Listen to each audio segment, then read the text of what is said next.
Welcome back to the football show on deadline day. That's right, we've got David James and Garry Monk with us. But what is it like? We know what it's like to be sitting in the studio and enjoying the drama unfold. Or in a deck chair. Oh, that was great, wasn't it?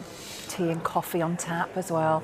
We should have done the whole show from there, shouldn't we? That's what the directors just told me. In the rain outside. Thanks for that. That was a good idea, missed. Garry, as a manager, what on earth is this day like, and how different is it when you've got these midweek fixtures as well? We've seen sometimes we've had live games on the evening of deadline day when you're trying to get your deals done and you've got a match to think about as well.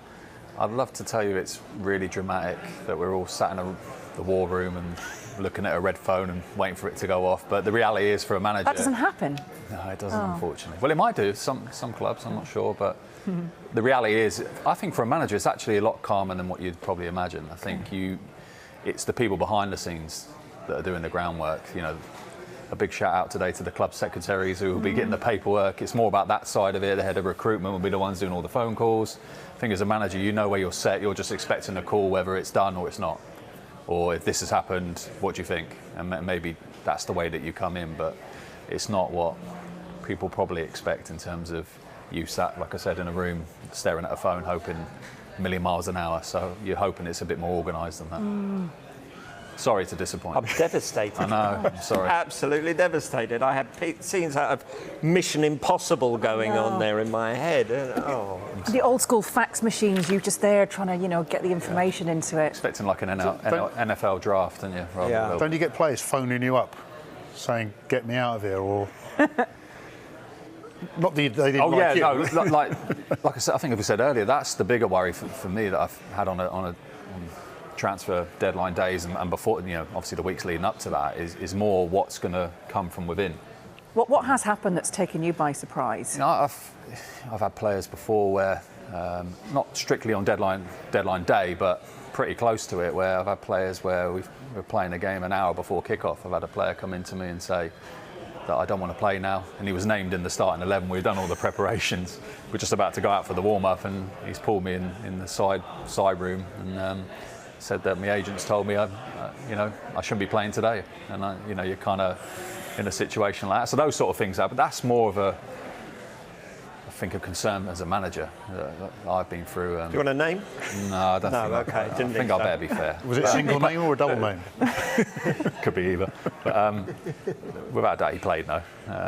He saw the sense in the end. But things like that can happen. I think as a manager, that's more what I've ever been concerned about, rather than what's maybe coming in and dealing with. I guess the flip side, though, if you told a player that we don't want you anymore, you can go, and then you come in the next morning and still there you are, I've now got to talk to him.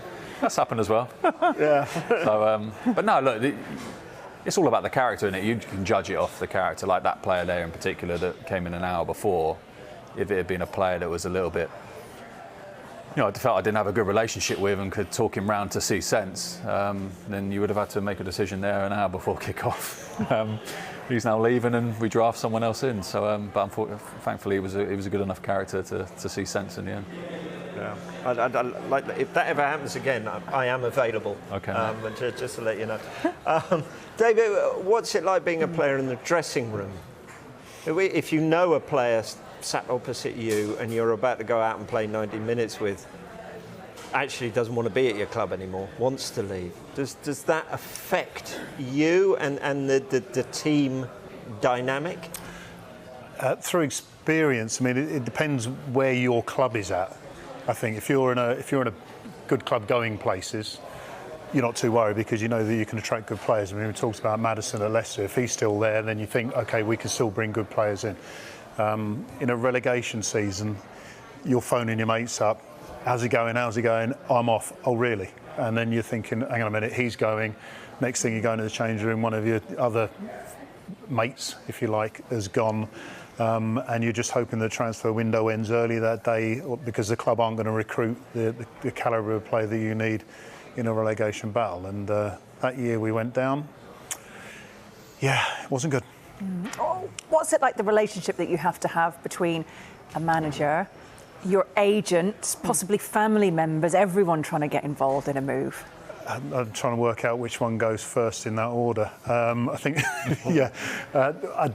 I was on. I mean, it was one transfer when Sky had a guy outside Portsmouth, and they were sort of filming me going to pick my son up from the station, saying I was going on loan somewhere, which wasn't going to happen. So there's a lot of things that people hear at times which aren't going to happen. Again, if you've got a good manager, good communication with them, you can have a discussion on whether or not it's liable, like Gary's saying there. If you've got a bad manager, then sometimes, again, you might not want him to be there the following day. There's a lot of different things going on. You just want to get it over with, play the next game and win. Football fans, obviously, normal life doesn't apply to footballers in their eyes. You know, and in any sport really, as we're seeing at the moment. If a player leaves to go to another club to earn more money and to you know, maybe better their career, that bears no meaning to football fans. They've left them. They're a traitor or whatever. As a manager, if you've had a player who's getting a deal that would give them more money to a bigger club, do you wish them well, or do you harbour any resentments towards them? They've left you in the lurch. No, I think there's an understanding. It depends what relationship you have with the player, of course. But if it's a player of any worth that is involved, you know, that you don't want to go, it means that you have a good relationship and they're doing really well for you. So of course there's that side of it where you're thinking, oh, can you just give me that little bit longer? Can you maybe go to the next window? But I think if you have a good relationship and it's you understand both sides. You know, I've been a player as well, so I understand that need for progression and, you know, that onto that what they feel is a better stage and a better platform for them to, you know, go and move on to. I think you understand that as a manager, and then it's just trying to understand on the other side, putting your club hat on is what's best for the club. So I think most clubs are understanding. They want to try and get, okay, this is going to happen. We agree with it, but we need, you know, the player needs to understand that it has to be this for him to do that. And generally, if he's a good person, he'll understand that.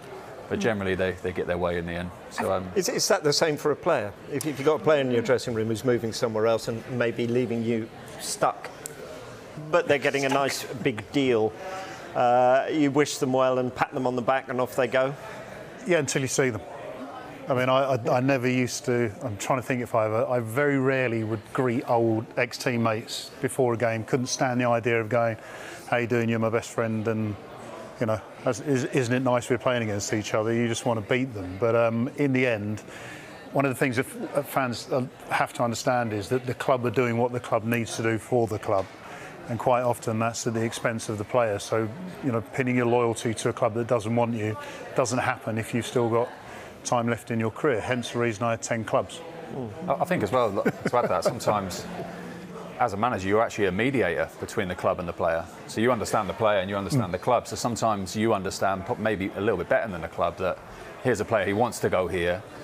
If he doesn't, I might be the one that's left with the problem of a player that's disgruntled and even though he can be a good lad, still mentally can suffer. So sometimes you need to be a mediator as well between the two, of making sure that both understand each other rather than just you thinking about, even though you do think like that as well, like I said, but once you can't convince a player to stay, then you become a mediator between what's best for the player and the club. Wasn't much convincing of getting Haaland into Manchester City, and perhaps is a bit of an obvious question. Would he be the player that you think has been the best deal so far? Oh, let me think about this. Would be the best Can you give me 9 reasons that, It's a ridiculous start to a season. Funny enough, I was doing a bit of homework yesterday. Last season, he scored 9 goals in 6 games, his first 6 games. So he's just a little bit better than he was last season. Wow. Wow. Yeah, scary thought. And the record, I think, for the Premier League most goals is 34 in the sort of the old version of the Premier League. I think he could beat that this year if he stays fit.